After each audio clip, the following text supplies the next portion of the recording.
Home made cake అండి. ఇంట్లో ఎలా తయారు చేసుకోవాలో చెప్తానండి. ఒకసారి ట్రై చేసి చూడండి. చాలా అంటే చాలా టేస్ట్గా ఉంటుంది. ఎలా తయారు చేయాలో ఇప్పుడు చూద్దామండి.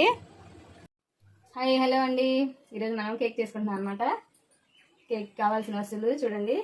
మైదా పిండి, ఎగ్స్, పంచదార, ఆయిల్ అండి. ఆయిల్ లేదంటే నెయ్యి వేసుకోవచ్చు, మన ఇష్టం అనమాట. బేకింగ్ పౌడర్, వెనిలా ఎసెన్స్ అండి. ఇది కూడా ఫ్లేవర్ ఎవరికి నచ్చింది వాళ్ళు వేసుకోవచ్చు అండి. నేను వెనిలా ఎసెన్స్ వేస్తున్నాను అనమాట. ఎలా ప్రిపేర్ చేయాలో చూద్దామండి. వేస్తున్నాను. అన్నీ ఒకే క్వాంటిటీ తీసుకోవాలండి. మనం ఒక వస్తువు తీసుకొని ఒక గ్లాసు అరడగిన గుడ్లు పట్టినాయండి. కరెక్ట్గా గ్లాస్ అయిందనమాట. అన్నీ ఇదే క్వాంటిటీ తీసుకోవాలన్నమాట. ఇది మిక్సర్ జార్లో తీసుకుంటున్నామండి. ఎగ్స్, పంచదార కూడా మళ్ళీ ఇదే క్వాంటిటీ తీసుకొని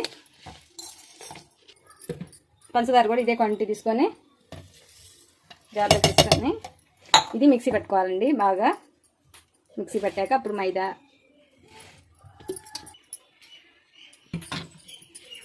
మళ్ళీ ఇదే క్వాంటిటీ మైదా పిండి అండి. బాగా మిక్సీ అయినాక మైదా పిండి, ఇప్పుడు నెయ్యి కావాలంటే నెయ్యి, ఆయిల్ కావాలంటే ఆయిల్ ఏదైనా వేసుకోవచ్చు అండి. అది వేస్తున్నానండి. నేను నెయ్యి, ఒక హాఫ్ గ్లాసు ఆయిల్ రెండు కలిపి పోస్తున్నానండి.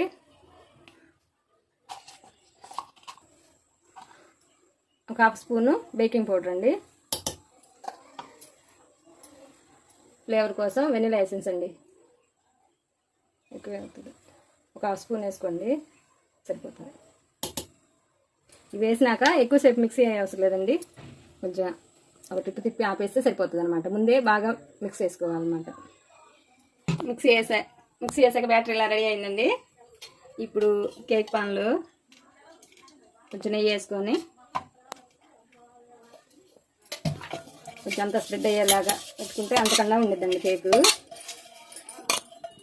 ఈ బ్యాటర్ లేనాళ్ళు ఈ కేక్ బౌల్ ఉంటే సరే ఉంది, లేదంటే కుక్కర్లో అయినా పెట్టుకోవచ్చండి. ఇలా పొంగిద్ది కనుక ఒక హాఫ్ కాపేస్తే అది ఇక్కడ దాకా వస్తుందండి పొంగి.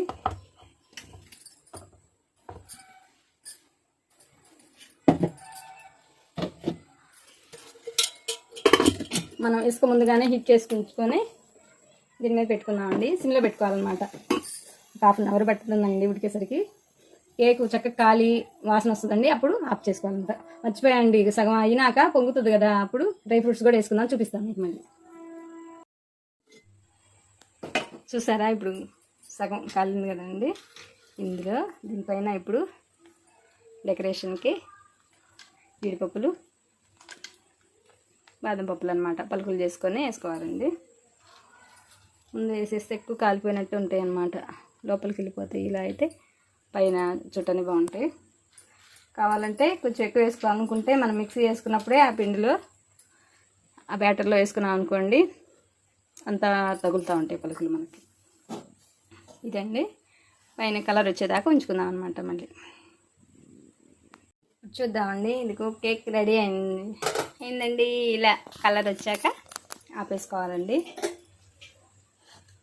దీన్ని చాకుతోటి కొంచెం కదిలిచ్చి ప్లేట్లోకి టర్న్ చేసుకోవాలండి. అంతే, కేక్ రెడీ అండి.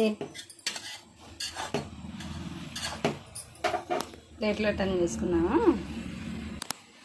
ఇలా ప్లేట్ పెట్టి ఇది టర్న్ చేసుకున్నామండి. చూసారా కేక్ ఎంత బాగుందో, రెడీ అయిపోయిందండి. మిగిలిన ఈ బ్యాటర్ కూడా మళ్ళీ కుక్కర్లో పాన్లో వేసేసుకున్నామండి.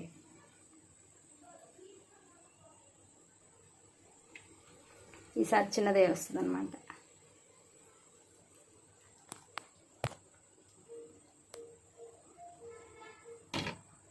ఇది పొయ్యి మీద పెట్టేసుకున్నామండి. మళ్ళీ కట్ చేసుకుందామండి కేకు. ఇలా ఒకసారి ట్రై చేసి చూడండి, ఇంకా మీరు బయట కొంటాం మానేస్తారనమాట. చూడండి ఎంత పఫీగా ఉందో, ఎంత ఫ్లఫీగా ఉందో చూసారా, స్పాంజ్ లాగా చాలా స్మూత్గా, చాలా టేస్ట్గా, చాలా బాగుంటుందండి. ఒకసారి మీరు కూడా ట్రై చేయండి, ఎలా వచ్చిందో చెప్పండి, కమెంట్ చేయండి. ఓకేనా అండి.